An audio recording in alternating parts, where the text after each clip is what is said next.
ஆண்டவராய் இயேசுவின் நாமத்தில் உங்களை வாழ்த்தி வரவேற்கிறேன்.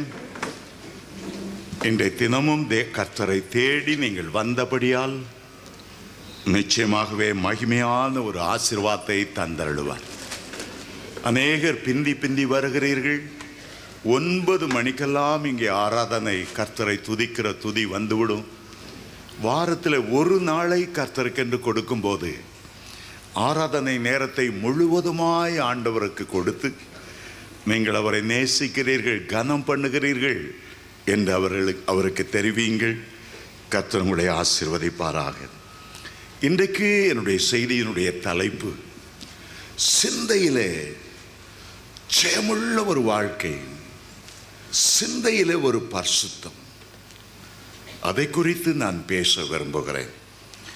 பிலிப்பியருக்கு எழுதின நிருபம்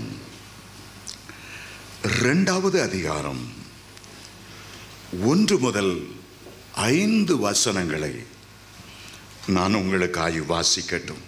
ஆதலால் கிறிஸ்துவுக்குள் யாதொரு ஆறுதலும், அன்பினாலே யாதொரு தேறுதலும், ஆவியின் யாதொரு ஐக்கியமும், யாதொரு உருக்கமான பட்சியமும் இரக்கங்களும் உண்டானால் நீங்கள் ஏக சிந்தையும் ஏக அன்புள்ளவர்களுமாயிருந்து இசைந்த ஆத்துமாக்களாய் ஒன்றையே சிந்தித்து என் சந்தோஷத்தை நிறைவாக்குங்கள்.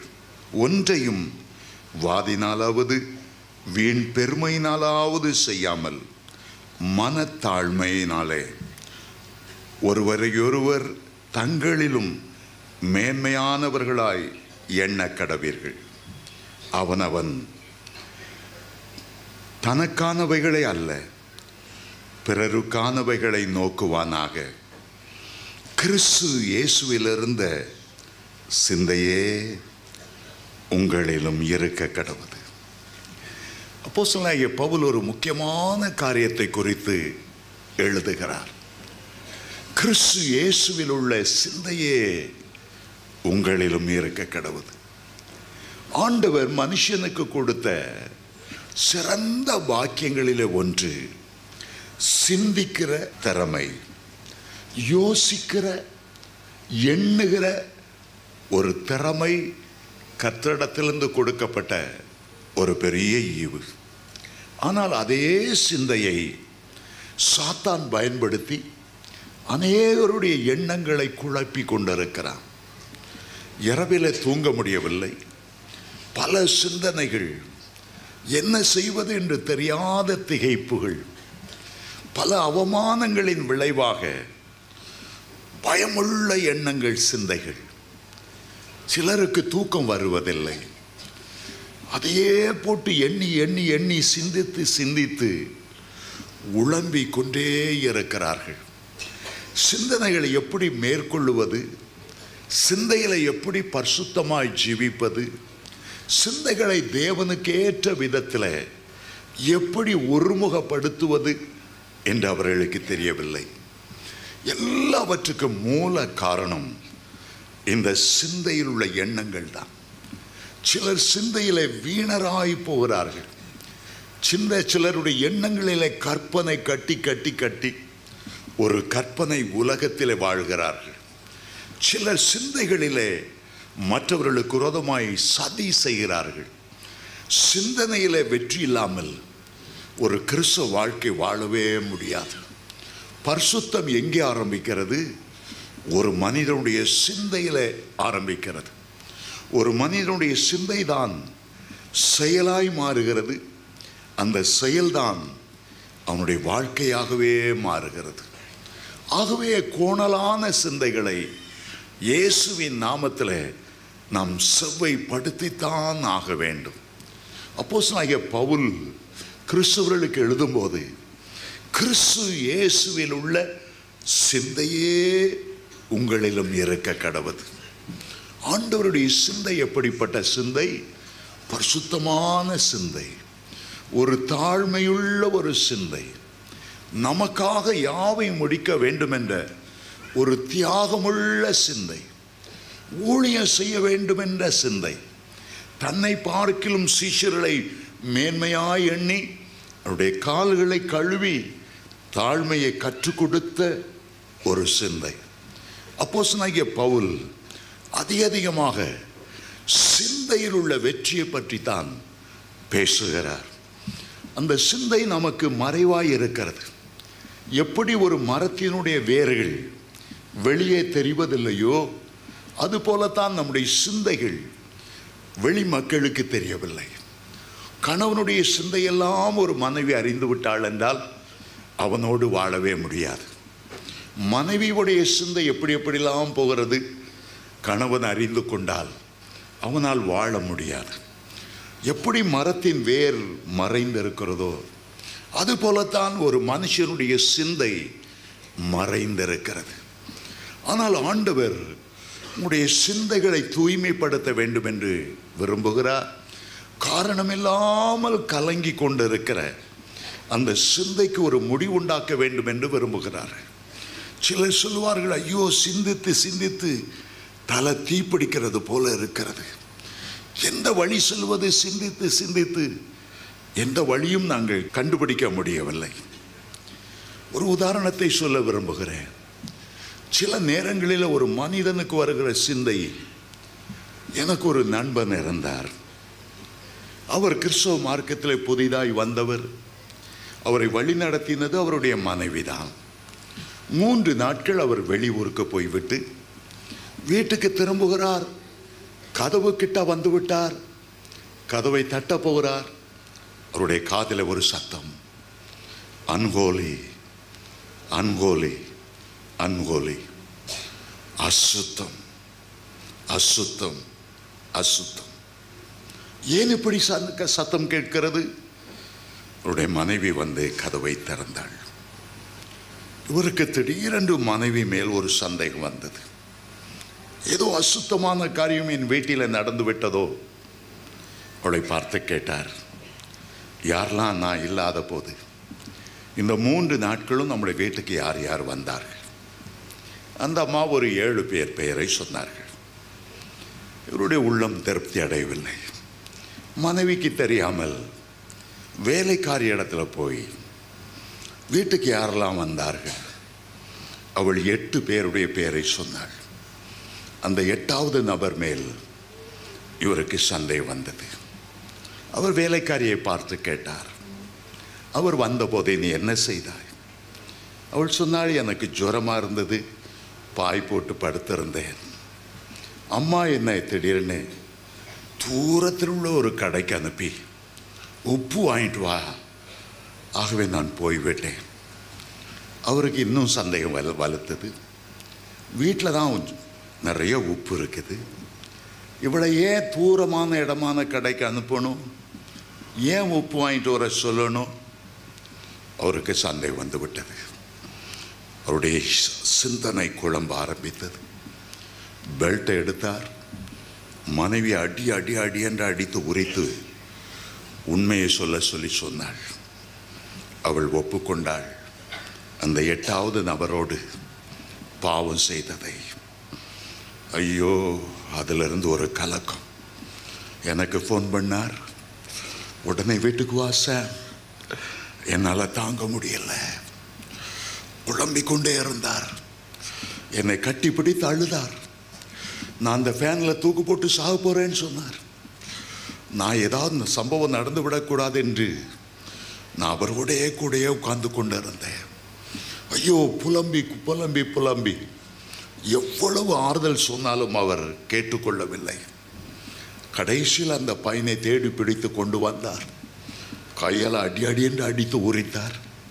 அவனை போலீஸ் ஸ்டேஷனில் தள்ளி போலீஸ்காரர்களுக்கு தான் கண்ணு முன்னாலேயே அடிக்கும்படி பணத்தை கொடுத்தார். இரவெல்லாம் என்னை கூப்பிட்டு கொண்டே இருந்தார், அழுது கொண்டே இருந்தார். அவருக்கு ஆறுதல் பெற முடியல. அந்த எண்ணங்கள் எப்படி எப்படிலாமோ ஓடிக்கொண்டு இருந்தது. சிந்தையை அடக்க முடியல. அவர் தவியாய் தவித்தார். சில வேளைகளில் இப்படிப்பட்ட எதிர்பாராத காரியங்கள் நடக்கும்போது ஒரு தகப்பன் தன்னுடைய மகள் ஒருவனோடு ஓடிவிட்டதை அறிந்து தேடி தேடி தேடி அலைந்து அழுது அழுது எனக்கு ஃபோன் செய்வார். இப்படி பல காரியங்கள் இந்த உலகத்தில் நடைபெறுகிறது. ஒரு மனிதனுடைய சிந்தைகள், அந்த சிந்தை ஜெயங்கொண்டதாய், அதாவது அலைப்பாயாமல் கர்த்தருக்குள்ளே அடங்கியிருக்க செய்ய வேண்டும் என்றால் அது ஒரு சாதாரண காரியம் அல்ல. இயேசு கிறிஸ்து பல விதங்களிலே சிலுவையில் அவர் அடிக்கப்பட்டு நொறுக்கப்பட்டாலும், அவருடைய சரீரமெல்லாம் உழப்பட்ட நிலம் போல இருந்தாலும், முக்கியமாய் இந்த சிந்தையின் பிறப்பிடமான தலையிலே அவர் அவ்வளவு வேதனை அனுபவித்தார். அவர் சிலுவையில் அறையப்பட்ட இடத்திற்கு பெயர் மண்டை ஓட்டு மலை என்று அழைக்கப்படுகிற கொல்கதா மலையாகும். கொல்கதா மலை, அந்த கொல்கதா மலையை கல்வாரி மலை என்பார்கள். அந்த கல்வாரி மலையை கபாலஸ்தலம் என்று அழைப்பார்கள். 3 விதங்களிலே அந்த மலை குறிப்பிடப்படுகிறது. எபிரேய மொழியிலே, கிரேக்க மொழியிலே, லத்தீன் மொழியிலே கல்வாரி என்றும், கொல்கதா என்றும், கபாலஸ்தலம் என்றும், மண்டை ஓட்டு மலை. ஏன் வேதத்தில் இந்த 3 மொழிபெயர்ப்புகள்? ஏன் இந்த 4 விதங்களிலே அந்த மலையை குறித்து, அவர் சிலுவையில் அறையப்பட்ட இடத்தை குறித்து அப்படி ஏன் சொல்லப்படுகிறது? மனிதனுடைய சிந்தையை பரிசுத்தமாக்கும்படி அவர் அந்த கொல்கதா மலையிலே பாடுபட்டார். அவரை சிலுவையில் அறைந்து கொள்வதற்கு முன்பாக மத்தேயு 27:29 வசனத்தை வாசிக்கும் போது அவருடைய தலையிலே கபாலத்திலே முள்முடியை, பயங்கரமான முள்முடியை சூட்டினார்களாம். கத்தோலிக்க புத்தகங்கள் சொல்லுகிறது, அந்த முள்ளெல்லாம் தலை வழியாய் கிழித்து கொண்டு கண்களின் வழியாய் புடைத்து கொண்டு வந்ததாம். முள்முடி சூட்டப்பட்டது அவருடைய கபாலம், தலை, எண்ணங்கள், சிந்தனைகள் உருவாகிற இடம். மாத்திரமல்ல, மத்தேயு 27:30 சொல்லுகிறது, அவரை கோலினால் தலையிலே அடி என்று அடித்தார்களாம். சரித்திர ஆசிரியர்கள் சொல்லுகிறார்கள், 600 போர்ச்சியவர்கள் அவரை சூழ நின்று கொடூரமாய் சூட்டப்பட்ட அந்த முள்முடி மேலேயே அடிக்க அடிக்க அடிக்க அடிக்க அவையெல்லாம் ஆழமாய் உள்ளே இறங்கினது. சாதாரணமாய் யாராவது உங்களுடைய தலையை அடிக்கிறார்கள் என்றால் உடனே கையெடுத்து வைத்து அடி தலையில் விழாதபடி, கையாவது அடிபட்டு போகட்டும் என்று கைகளை உயர்த்தி தடுப்பீர்கள். ஆனால் இயேசுடைய கைகள் பின்னால் கட்டப்பட்டு இருந்தது. அவர்களால் தடுக்க முடியாத அந்த அடிகளெல்லாம் அவருடைய சிரசிலே விழுந்தது. அருமையான தேவனுடைய பிள்ளைகளே, உன்னுடைய சிந்தைக்காக, உன்னுடைய சிந்தைகளை பரிசுத்த காணப்பட வேண்டும் என்பதற்காக ஆண்டவர் எவ்வளவு பாடுபட்டார், அவ்வளவு பாடுபட்டார். அவர் சிரசில் அடிக்கப்பட போகிறார், சிரசிலே முள்முடி சூட்டப்பட போகிறார் என்பதை அறிந்து ஒரு பெண்மணி அவர் அந்த கபாலஸ்தலத்தை கொண்டு போவதற்கு முன்பாக அவருடைய சிரசிலே வெள்ளைக்கல் பரணி என்ற ஒரு அபிஷேக தைலத்தை வார்த்து அந்த சிரசை அபிஷேகம் பண்ணினாள் என்று மார்க்கு 14:2 வாசிக்கிறோம். அந்த அடிகளெல்லாம் அவர் தாங்க வேண்டும். அந்த சிரசில் முள்முடி சூட்டப்பட வேண்டும். அதை தாங்குவதற்கு ஒரு அபிஷேகம் தேவை. அந்த சிரசு முள்முடி சூட்டப்படுவதற்கு முன்பாக அபிஷேக எண்ணெயால் நிரம்பி இருக்கணும். அதற்காகவே அவள் அவ்விதமாய் அவருடைய சிரசை எண்ணெய் வார்த்தாளாம். நித்திய ஆவியானவர் சிரசில் வந்து இறங்க வேண்டும். எபிரேயர் 9:14 வாசித்தால் ஆண்டவர் அந்த பாடுகளெல்லாம், கல்வாரி பாடுகளெல்லாம் அவர் எப்படி சகித்தார்? நித்திய ஆவினாலே தன்னைத்தானே பழுதற்ற பலியாக ஆண்டவர் ஒப்பு கொடுத்தார் என்று இந்த வசனம் சொல்லுகிறது. ஆவியானவருடைய பலத்தினால் தான் அவ்வளவு அகோரமான வேதனைகளை சகிக்க முடியும். அவர் சகிப்பதற்காக அந்த அபிஷேகத்தை அவருடைய சிரசிலே ஊற்றினார். அருமையான தேவனுடைய பிள்ளைகளே, சிந்தனையிலே ஒரு ஜெயம். அநேகம் பேர் கற்பனையாக பல காரியங்களை எண்ணிக்கொண்டிருப்பார்கள். ஒரு சகோதரன் கற்பனையாக தன்னோடு ஒரு பெண் வருவதைப் போல கற்பனை செய்து செய்து செய்து செய்து ஒரு கற்பனை உலகத்தில் வாழ்ந்து அதனாலே சில அசுத்த ஆவிகள் மோகினி என்ற ஆவி அவனை பிடித்தது. மனைவி போலவே நடந்து கொள்ளும். அவன் தன்னுடைய பலனை எல்லாம் இரவு நேரத்தில் இழந்து போவான். பெண்களுடைய சரீரத்திலும் அசுத்தமான சிந்தைகளுக்கு ஒப்பு கொடுக்கிறதுனால சில அசுத்த ஆவிகள் அவர்களை பிடிக்கிறது. மன்மதன் என்கிற ஆவிகள் பிடிக்கிறது, கிருஷ்ணன் என்கிற ஆவி பிடிக்கிறது. இதெல்லாம் ஒரு வேசித்தனத்துக்குள்ளும் விபச்சாரத்துக்குள்ளும் மனுஷனை கொண்டு செல்வதற்காக அவனுடைய எண்ணங்களை கரைப்படுத்துகிற பொல்லாத ஆவிகளின் சேனைகளாக இருக்கிறது. தேவ பிள்ளைகளுக்கு எண்ணங்கள் மேலே ஜெயம் இருக்க வேண்டும். இந்த எண்ணங்கள் மேலே எப்படி ஜெயம் இருக்கணும்? உங்கள் மேலே இருக்கிற அபிஷேகத்தினால, உங்கள் மேலே இருக்கிற நித்திய ஆவினால. அந்நிய பாஷை பேச பேச பேச பேச சில பொல்லாத எண்ணங்கள் வரும்போது, சிந்தனைகள் வரும்போது ஆவியானவரை தட்டி எழுப்பி அபிஷேகத்தில் பேசும்போது ஆவியானவர் உங்களுக்கு உதவி செய்வார். ரோமர் 8:28 உங்களுடைய எல்லா பலவீனத்திலும் ஆவியானவர் உங்களுக்கு உதவி செய்வார். ஏசாயா 59:19 சத்ரு வெள்ளம் போல வரும்போது ஆவியானவர் அவனுக்கு விரோதமாய் கொடியேற்றுவார். சகல எண்ணங்களையும் சிறைப்படுத்த, சகல சிந்தைகளையும் இயேசுவின் நாமத்தில் சிறைப்படுத்த, அதை கட்ட தேவனுடைய பிள்ளைகள் அறிந்திருக்கணும். உள்ளம் கலங்கி கலங்கி கலங்கி போய்கொண்டிருக்கிறதை அனுமதியாதிருங்கள். இரவு நேரத்தில் குடும்பத்தில் ஏற்பட்ட பல தோல்விகள், பல பிரச்சனைகளை எண்ணி எண்ணி எண்ணி எண்ணி கலங்கி கொண்டே இருக்காதுங்க. ஆவியானவருக்கு ஒப்பு கொடுத்து எவ்வளவுக்கு எவ்வளவு அந்நிய பாஷைகளை பேசுகிறீர்களோ அவ்வளவுக்கு அவ்வளவு உங்களுக்கு ஒரு விடுதலை இருக்கும். சில வேளைகளில் ஒரு ஆவிக்குரிய பாடலை பாட ஆரம்பித்து விடுங்க. சில வேளைகளில் ரொம்ப கலங்கி கொண்டு இருந்தால் உங்களுடைய ஜெப நண்பர்களுக்கு டெலிஃபோன் செய்து 2 பேருமாக கொஞ்சம் நேரம் ஜெபிங்க. அப்போது அந்த பொல்லாத சிந்தனைகள் அப்படியே அடங்கி போகும், அப்படியே அடங்கி போகும். ஒரு பழமொழியாக சொல்லுவார்கள், உங்கள் தலைமையில் ஆயிரக்கணக்கான சிந்தைகள் கடந்து போயிட்டுருக்கும், வந்து கொண்டே இருக்கும். உங்கள் தலைக்கு மேலே ஆயிரக்கணக்கான பறவைகள் பறந்து போய் கொண்டு இருக்கலாம். ஆனால் சில பறவைகள் உங்களுடைய உள்ளத்தின் ஆழம் ஒரு கிணறு போல இருக்கிறது. அந்த சில பறவைகள் அங்கே வந்து உட்காருகிறது. உட்காருகிற பறவைகள் பிறகு எச்சமிடுகிறது. அந்த எச்சத்தில் ஆழ விதைகள் இருக்கிறது. இந்த கிணற்றில் விழுகிறது. அந்த விதைகள் முளைக்க ஆரம்பித்து பிறகு கொஞ்ச நாளில் அந்த கிணற்றையே தூர்த்து போட்டுவிடும். உங்களுக்கு மேலே எத்தனை எண்ணங்கள் பறந்து போனாலும் உங்களுடைய உள்ளத்தில் அதை இடம் பிடிக்க விட்டு விடாதிருங்கள். சில எண்ணங்களை பிடித்து வைத்து அதையே சிந்தித்து அதையே நீங்கள் வளர்க்கும் போது உங்களுடைய வாழ்க்கை, ஆவிக்குரிய வாழ்க்கையை அது கரைப்படுத்தி விடக்கூடும்.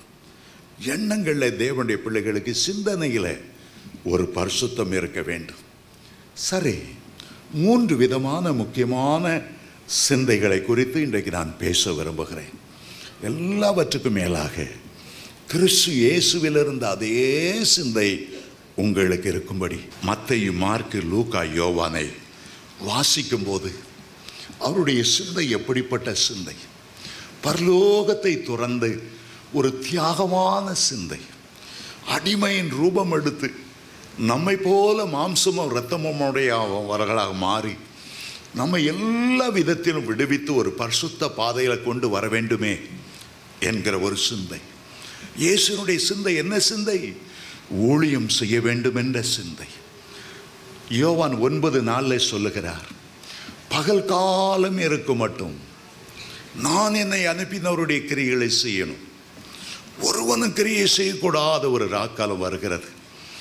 அதுதான் கிறிஸ்து இயேசுவில் உள்ள சிந்தை என்று அழைக்கப்படுகிறது. 1 கொரிந்தியர் 2:16 வாசிக்கும் போது அப்போஸ்தலனாகிய பவுல் சொல்லுகிறார், எங்களுக்கு கிறிஸ்துவின் சிந்தை உண்டாயிருக்கிறது. எங்களுக்கு கிறிஸ்துவின் சிந்தை உண்டாயிருக்கிறது. எவ்வளவு தைரியமாய் சொல்லுகிறார், எவ்வளவு விசுவாசமாய் சொல்லுகிறார், எவ்வளவு உறுதியோடு சொல்லுகிறார். எங்களுக்கு கிறிஸ்துவனுடைய சிந்தை உண்டாயிருக்கிறது. ரோமர் 11:34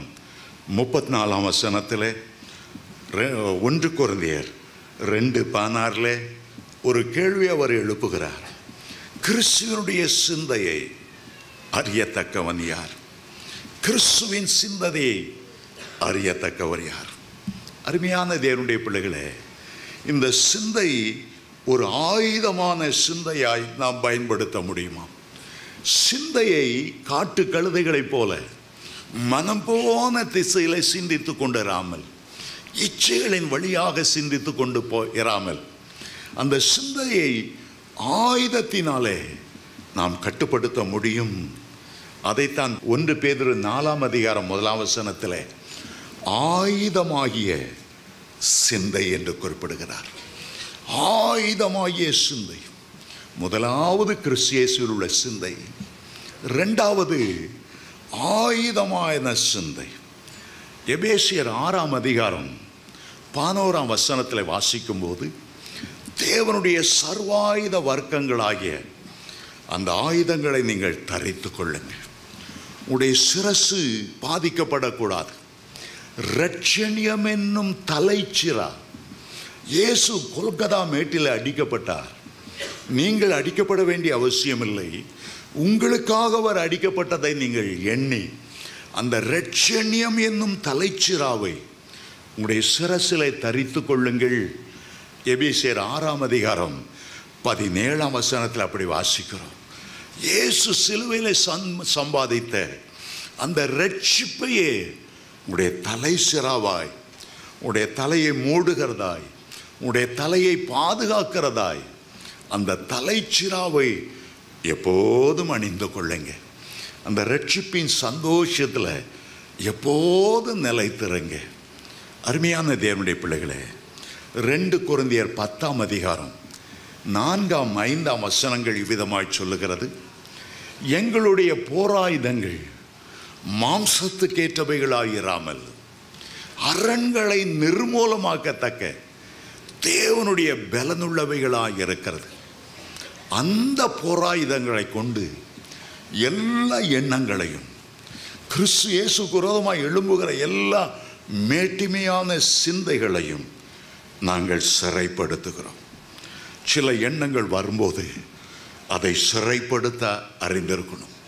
அந்த எண்ணங்களுக்கு விரோதமாய் ஆவியானவரை தட்டி எழுப்பி அப்படிப்பட்ட தீய சிந்தைகள், அப்படிப்பட்ட பாவ சிந்தைகள் வராதபடி இயேசுவின் நாமத்தில் அவளை சிறைப்படுத்துகிறவளாயிருக்கும். உலக பிரகாரமான போர் ஆயுதங்கள் அல்ல, ஈட்டி தடி அல்லது பட்டயம் அல்ல.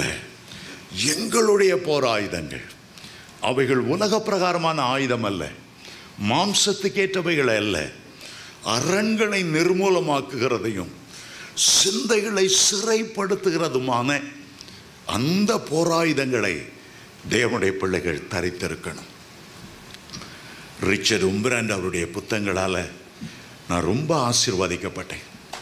14 வருஷம் அவர் கம்யூனிஸ்ட் ஜெயில்களில் படாத பாடுபட்டார். ருமானியாவில் உள்ள பாதாள கிடங்குக்குள்ளே அவரை போட்டு சிறை வைத்தார்கள். இவர் இயேசுவை மறுதலிக்க வேண்டும், மறுதலிக்காமல் நிற்கிறபடியால் அவருடைய மூளையை கலக்கி பைத்தியக்காரனாக்க வேண்டும் என்று அவருடைய 2 காதுலையும் ஒரு பவர்ஃபுல் ஸ்பீக்கரை கட்டினாங்க, ஒலிபெருக்கி. அந்த ஒலிபெருக்கி அங்கே போட்டால் ஒரே கத்து, இயேசு முட்டாள், கிறிஸ்தவ மார்க்கம் பைத்தியக்கார மார்க்கம், கம்யூனிச தத்துவம் தான் அருமையான தத்துவம், கம்யூனிச தந்தை லெனின் வாழ்க, இயேசு முட்டாள், கிறிஸ்தவ மார்க்கம் பைத்தியக்காரத்தனம். அந்த ஸ்பீக்கரில் ராத்திரி பாலா 3 நாளாக அவர் சாப்பிடாம போட்டு பட்னி பசி கிடக்கும்போது இந்த ஸ்பீக்கரை மாட்டி விட்டுருவாங்க. இரவும் பகலும் கத்திகிட்டே இருக்கும். 3ஆம் நாள் அந்த ஸ்பீக்கர் எடுத்தால் மூளை கலங்கி போயிருக்கும், சுய நினைவு அற்று போயிடும். திருப்பி கம்யூனிசம் நல்லது, கிறிஸ்துவ மார்க்கம் பைத்தியக்கார மார்க்கம், லெனின் தான் உண்மையான தலைவர். இது அவன் பைத்தியக்காரனை போல பேசிகிட்டே இருப்பான். வாழ்நாள் முழுவதும் பைத்தியமாய் அவன் தெரிவான். இவருடைய காதுகள் அது மாட்டப்படும் போது இவர் ஒரு தீர்மானம் செய்தார். அதில் உள்ள சத்தம் தன்னுடைய உள்ளத்தின் ஆழத்தில் போய் தன்னுடைய சிந்தையில் போய் குழப்பி விடக்கூடாது. ஆகவே அது கத்தி கொண்டே இருக்கிற நேரம் இவர் என்ன செய்வாராம்? இயேசு வல்லவர், இயேசு உயிரோடு இருக்கிறார், இயேசு அற்புதமானவர், இன்றைக்கும் ஜீவிக்கிறார், என்னை பாதுகாத்துக் கொள்ளுவார், வலுவாதபடி நிலைநிறுத்துவார். இந்த ஒலிபெருக்கிலுள்ள சத்தம் தன்னுடைய மூளைக்கு போக விடாமல், தன்னுடைய சிந்தைகளுக்கு போக விடாமல் அதை தடுத்து நிறுத்தி அவர் சொன்னார், யார் யாருடைய தலையில் அப்படி கட்டப்பட்டதோ அவ்வளோ பேரும் பைத்தியக்காரர்களாய் மாறினார்கள். நான் ஒருவன் தான் அந்த எண்ணங்களை, அந்த சிந்தையை என்னுடைய மூளைக்குள்ளே ஏறாதபடி தடுத்தபடியால் நான் பாதுகாக்கப்பட்டேன் என்று சொன்னார்.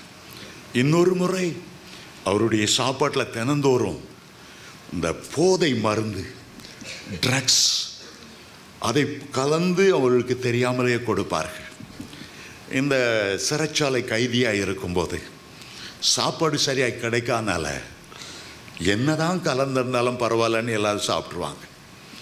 அந்த போதை மருந்துனால எங்கேயோ வானமண்டலத்தில் பறப்பது போல, டக்குன்னு கீழே விழுவது போல, கற்பனை உலகத்தில் எங்கெங்கெல்லாமோ சஞ்சரித்து அதுக்கு பிறகு அவனுடைய மூளை செயலற்றதாய் மாறிவிடும். அப்படிப்பட்ட நேரத்தில் அவர் சொல்லுவாராம், ஆண்டவரே, என்னுடைய இருதய துடிப்போடு உம்முடைய நாமத்தை நான் இணைத்து கொள்ளுகிறேன். இயேசு, இயேசு, என்னுடைய சுவாசம் எல்லாம் உமக்காகவே. மூச்சை எடுக்கும்போது ஏ என்று எடுத்து சு என்று விடுவேன், இயேசு. ஆகவே இப்படிப்பட்ட போதை மருந்துகள் அவருடைய சிந்தைகளை வீணனாய் மாற்றாதபடி தன்னுடைய சுவாசத்தோடும் தன்னுடைய எண்ணத்தோடும் தன்னுடைய மூச்சோடும் இயேசு என்ற வார்த்தையை நான் கலந்திருந்ததினால் என்னுடைய சிந்தைகளை என்னால் பாதுகாக்க முடிந்தது என்று அவர் சொல்லுகிறார். அருமையான தேவனுடைய பிள்ளைகளே, உங்களுடைய சிந்தை மிகவும் முக்கியமானது. பரிசுத்தத்தோடு பாதுகாக்கப்படணும். உங்களுடைய இருதய துடிப்போடு இயேசு, உங்களுடைய சுவாசத்தோடு இயேசு, எதை செய்தாலும் இயேசு. இரவிலே படுக்க போகும்போது ஒரு நாளும் டிவி பார்த்து கொண்டு, ஒரு நாளும் அந்த சீரியலை தொடர்ச்சியை பார்த்து கொண்டு, ஆபாச காட்சிகளை பார்த்து கொண்டு படுக்க போகாதிருங்க. குடும்ப ஜெபம் ரொம்ப அவசியம். உங்களுடைய மனைவியின் கைகோர்த்து ஜெபித்து விட்டு நீங்கள் குடும்பமாக ஜெபம் பண்ணி படுங்க. உங்களுடைய பிள்ளைகளுக்கும் ஆலோசனை சொல்லுங்க. ஜெபிச்சுட்டு படுத்தியா, என்ன ஜெபம் பண்ணா? கர்த்தருடைய பிரசன்னம் இந்த இரவிலே உன்னை சூழ்ந்திருக்கட்டும். சாத்தான் நம்முடைய சிந்தைகளிலே ஊடுருகிற ஒரு நேரம் இரவு நேரம்தான். தூக்கம் வராமல் இருக்கும்போது சாத்தான் பலவிதமான சிந்தைகளை கொண்டு வருவான். தூக்கம் வருகிற வரையிலும் அந்நிய பாஷையில் நீங்கள் பேசிக்கொண்டே அப்படியே தூங்கும்போது பரலோக சிந்தை, பரலோக தரிசனம் அவ்வளவு இனிமையாக இருக்கும். உங்களுடைய சிந்தைகளை பாதுகாக்க நீங்கள் தீர்மானிக்கும் போது இரவில் ஒரு கெட்ட சொப்பனம் கூட உங்களுக்கு வராதபடி ஆண்டவர் உங்களை அருமையாய் பாதுகாக்க வல்லமை உள்ளவர். சிந்தையில் உள்ள ஜெயம்தான் ஒரு கிறிஸ்தவ மார்க்கத்தின் உண்மையான ஜெயம். சிந்தையில் உங்களுக்கு பரிசுத்தம் உண்டாகட்டும். வேறு பரிசுத்தமாக இருந்தால் அந்த மரம் பரிசுத்தமாக இருக்கும். உங்களுடைய சிந்தையில் நீங்கள் ஜெயம் பெற்றவர்களாய் இருந்தால்தான் எல்லாவற்றிலும் நீங்கள் ஜெயம் பெற்றவர்களாய் வாழ முடியும். ரெண்டாவதாக 2 சிந்தைகளை பற்றி ரோமருக்கு எழுந்த நிருபத்தில் அப்போஸ்தலனாகிய பவுல் திரும்ப திரும்ப அவர் எழுதுகிறார். ஒன்று மாம்ச சிந்தை, அடுத்தது ஆவியின் சிந்தை. சில வசனங்களை நாங்கள் வாசிக்கிறேன், நீங்கள் கவனியுங்கள். 8ஆம் அதிகாரம் 4ஆம் வசனம், மாம்சத்தின்படி நடவாமல் ஆவியின்படி நடக்கிற நம்மிடத்தில் நியாயப்பிரமாணத்தின் நீதி நிறைவேற்றுவதற்காகவே அப்படி செய்தார். 5ஆம் வசனம், அன்றியும் மாம்சத்தின்படி நடக்கிறவர்கள் மாம்சத்துக்குரியவர்களை சிந்திக்கிறார்கள், ஆவியின்படி நடக்கிறவர்கள் ஆவிக்குரியவைகளை சிந்திக்கிறார்கள். அடுத்த வசனம், மாம்ச சிந்தை மரணம், ஆவியின் சிந்தையோ ஜீவனும் சமாதானமாம். 7ஆம் வசனம், எப்படி என்றில் மாம்ச சிந்தை தேவனுக்கு விரோதமான பகை. அது தேவனுடைய நியாய பிரமாணத்துக்கு கீழ்ப்படியாமலும் கீழ்ப்படியக்கூடாமலும் இருக்கிறது. 8ஆம் வசனம், மாம்சத்துக்குட்பட்டவர்கள் தேவனுக்கு பிரியமாயிருக்க மாட்டார்கள். 9ஆம் வசனம், தேவனுடைய ஆவி உங்களில் வாசமாயிருந்தால் நீங்கள் மாம்சத்துக்குட்பட்டவர்களாயிராமல் ஆவிக்குட்பட்டவர்களாயிருப்பீர்கள். கிறிஸ்துவின் ஆவி இல்லாதவன் அவருடையவன் அல்ல. 2 காரியங்களை திரும்ப திரும்ப சொல்லுகிறார். ஒரு காரியம் மாம்ச சிந்தை, அடுத்த காரியம் ஆவியின் சிந்தை. இந்த 2க்கும் எப்போதும் நம்முடைய கபால ஸ்தலத்தில், நம்முடைய மண்டையிலே ஒரு யுத்தம் நடந்து கொண்டே இருக்கிறது. 2ம் போராடி கொண்டே இருக்கிறது. கர்த்தர் உங்களுடைய சிந்தையை சீர்படுத்த வேண்டும் என்று அவர் விரும்புகிறார். ஆனால் எப்போதும் அவர் போராடி கொண்டிருப்பதில்லை. உங்களுக்கு மாம்ச சிந்தை தான் இஷ்டம், நான் இப்படித்தான் அருவருப்பாய் சிந்தித்து கொண்டிருப்பேன், இச்சையான எண்ணங்களையே எண்ணிக்கொண்டிருப்பேன்.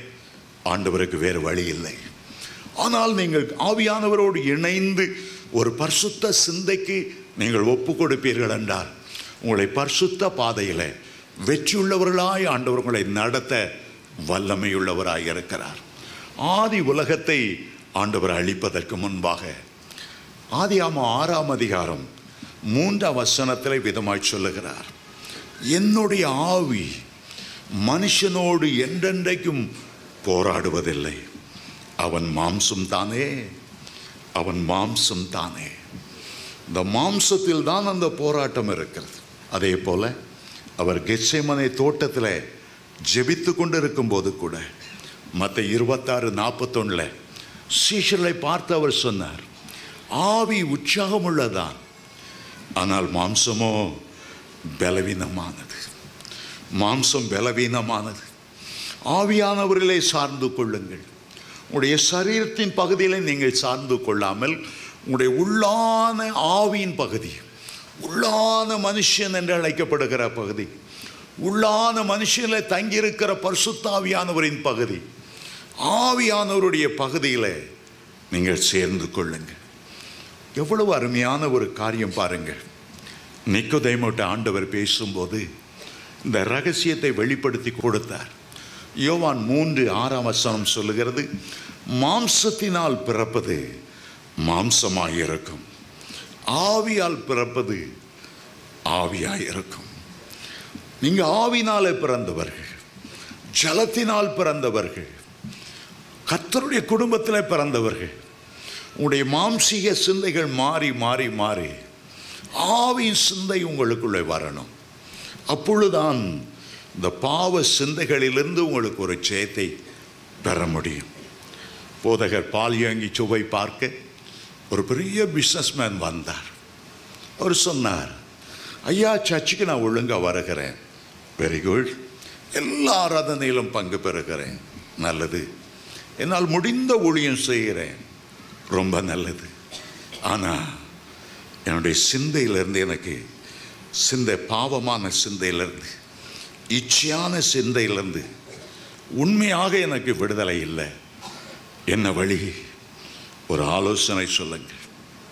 அந்த தேவ மனிதன் சொன்னார், ஒரு அருமையான வழியை சொல்லுகிறேன், 1 மாதம் கடைப்பிடித்து திருப்பி என்கிட்ட வந்து சொல்லுங்க, அந்த 1 மாதத்துக்குள்ளே நீங்கள் ஜெயம் பெற்றால் அந்த வழியை நீங்கள் கைப்பிடுங்க. என்ன அவர் சொன்னார், காலையில் எழுந்ததோ உங்களுடைய சிந்தைகளை ஆண்டவருக்கு ஒப்பு கொடுத்து அப்படியே அந்நிய பாஷையில் பேசுங்க. 1 மணி நேரம் டைமை பார்த்துக்கோங்க. 5 மணிக்கு எழும்புறீங்க, 6 மணி வரை நான் அந்நிய பாஷை பேசுவேன். 15 நிமிஷம் 30 நிமிஷம் அந்த மணியை பார்த்துக்கொள்ளுங்க. ஜீசஸ்ன்னு சொல்லி ஆண்டவர் உங்களுக்கு முன்னால் நிற்பது போல எண்ணி, நேர் முன்பாக ஆவியானவர் நிற்பதை போல எண்ணி அப்படியே ஆண்டவரை துதித்து கொண்டு அந்நிய பாஷை பேசி கொண்டு இருந்து பாருங்க. உங்களுடைய சிந்தையெல்லாம் பரிசுத்தமாய் மாறிவிடும், உங்களுடைய எண்ணமெல்லாம் தூய்மையாய் மாறிவிடும். அருமையான தேவனுடைய பிள்ளைகளே, ஆவியானவர் தான் ஜெயம் பெறுவார். ஆவியானவருக்கு ஒப்பு கொடுத்த ஒரு சிந்தையாய் இருக்கட்டும். அசுத்தமான சிந்தைகளை வருவதை உடனே சிறைப்பிடிங்க. ஆவியானவரோடு ஒரு பொருத்தனை பண்ணி ஒரு பாவமான சிந்தனை அல்லது மற்றவர்களுக்கு கெடுதல் நினைக்கிற சிந்தனை அல்லது பழிக்கு வாங்கணுங்கிற ஒரு சிந்தனை வரும்போது ஆவியானவரை தட்டி எழுப்புங்க. அந்த ஆவி அனல் கொண்ட செய்யுங்க. ஆவியானவரை அனல் மூட்டி, ஆவியின் வரத்தை அனல் மூட்டி எழுப்புங்க. ஆவியானவர் உங்களுக்காக யாவையும் செய்து முடிப்பார். உடைய பலவீனத்தில் எல்லாம் அவர் உங்களுக்கு உதவி செய்வேன் என்று அவர் வாக்கு பண்ணி இருக்கிறார். சரி, முதலாவது ஆயுதமான சிந்தை, இரண்டாவது ஆவியின் சிந்தை, ஆயுதமான சிந்தை, ஆவியின் சிந்தை. மூன்றாவதாக அன்பு கூறுகிற சிந்தை, அன்பு கூறுகிற சிந்தை. இயேசுவை பார்க்க ஒரு வாலிபன் வந்தான், முழங்காற்படியிட்டான். பூரண சற்குணனாயிருப்பது எப்படி என்று ஆண்டவரை பார்த்து ஒரு கேள்வியை கேட்டான். ஆண்டவர் சொன்னார், எல்லா கட்டளைகளிலும் பிரதானமான கட்டளை என்ன? அவனே அதை சொன்னார். உன் தேவனாகிய கர்த்தரிடத்தில் உன் முழு இருதயத்தோடும் முழு ஆத்துமாவோடும் முழு பலத்தோடும், நாலாவது அவன் சொன்னார், முழு சிந்தையோடும் அன்பு கூறுவாயாக. முதல்ல உன் முழு இருதயத்தோடு அன்பு கூறு, இரண்டாவது முழு ஆத்துமாவோடு அன்பு கூறு, மூணாவது முழு பலத்தோடு அன்பு கூறு, நாலாவது முழு சிந்தையோடும் அன்பு கூறு என்று லூக்கா 10ஆம் அதிகாரம் 27ஆம் வசனம். உன்னுடைய சிந்தை தேவனிலே அன்பு கூறுகிற சிந்தையாயிருக்கணும். தேவனிலே அன்பு கூறுகிற சிந்தை. அந்த அன்பு கூறுகிற சிந்தையிலே உனக்கு ஒரு மனம் இருக்கணும். உன் குடும்பத்தாரோட ஆண்டவரை நேசிக்கணும், ஆண்டவரை நேசிக்கணும், அன்பு கூறணும், அன்பு கூறணும், அன்பு கூறணும். உண்மையாய் அவரிடத்தில் அன்பு கூறுவாயானால் 1 கொரிந்தியர் 13:7 சொல்கிறது, அந்த அன்பு அயோக்கியமானதை செய்யாது. அயோக்கியமான, ஆண்டவருக்கு பிரியமில்லாத அருவருப்பான சம்பாஷணைகள் ஆனாலும் அருவருப்பான நட்புறவுகள் ஆனாலும் அதை நீங்கள் செய்ய மாட்டீங்க. ஆண்டவர் மேலே அன்பு கூறுகிற அன்பு. இயேசு நம்ம மேலே எப்படி அன்பு கூர்ந்தார் என்று எண்ணி பாருங்க. ஆண்டவர் நம்ம மேலே அன்பு கூற என்ன தகுதியை கண்டார், என்ன மேன்மையை கண்டார். இந்த பரலோக ராஜா நமக்காக சிலுவையில் அன்பு கூர்ந்து தன்னையே கொடுத்து, எபேசியர் 5ஆம் அதிகாரம் 27ஆம் வசனத்தில் சொல்லுகிறார், கரை திரை முதலானவைகள் ஒன்றுமில்லாமல் பரிசுத்தமுள்ள பிழையற்றதுமான மகிமையான சபையாக நம்மை உருவாக்கும்படி தன்னையே ஒப்பு கொடுத்தார். எவ்வளோ அருமையான காரியத்தை செய்தார். உங்களுடைய சிந்தையில் அவரை நேசிக்க நீங்கள் ஒப்பு கொடுக்கும்போது ஆண்டவர் மேன்மையாய் உங்களை ஆசீர்வதிப்பார். மாத்திரமல்ல, 4வது ஒரு சிந்தையை குறித்து வாசிக்கிறோம். ஆண்டவரை ஸ்தோத்தரிக்கிற ஒரு சிந்தை, ஆண்டவரை துதிக்கிற ஒரு சிந்தை, ஆண்டவரை மகிமைப்படுத்துகிற ஒரு சிந்தை. அநேகம் பேர் அவரை தேவன் என்று அறிந்தும் அவரை மகிமைப்படுத்தாமல் அவரை ஸ்தோத்தரியாமல் இருந்தனால தங்களுடைய சிந்தையிலே அவர்கள் வீணராய் போனார்களாம். ஸ்தோத்தரிக்க தவறினதினாலே, துதிக்க தவறினதினாலே அவர்கள் தோல்வியுற்றவர்களாய் மாறினார்கள். சமீபத்தில் ஒரு சகோதரன் சொன்னார், நான் அதிகாலம் வேலை எழுதி ஸ்தோத்திரம் ஆண்டவரே உமக்கு ஸ்தோத்திரம், ஜீவாதிபதியே உமக்கு ஸ்தோத்திரம், என் கண்மலையானவரே உணர்ந்து 1 மணி நேரம் தான் ஜெபம் பண்ணுறனால பாவ சோதனைகளை என்னால் மேற்கொள்ள முடிகிறது. நான் விழுந்து போகாதபடி இந்த ஸ்தோத்திரம் என்னை பாதுகாக்கிறது. எத்தனை உண்மையான காரியம். அருமையான தேவனுடைய பிள்ளைகளை, உடைய ஜெப ஜீவியத்தை, ஜெப வாழ்க்கை கூட்டுங்க. அந்நிய பாஷையில பேசுகிறதை கூட்டுங்க. தேவனோடு நடக்க தீர்மானம் பண்ணுங்க. சமயம் வாய்க்கும் போதெல்லாம் முழு இருதயத்தோடு ஆண்டவரை துதிங்க.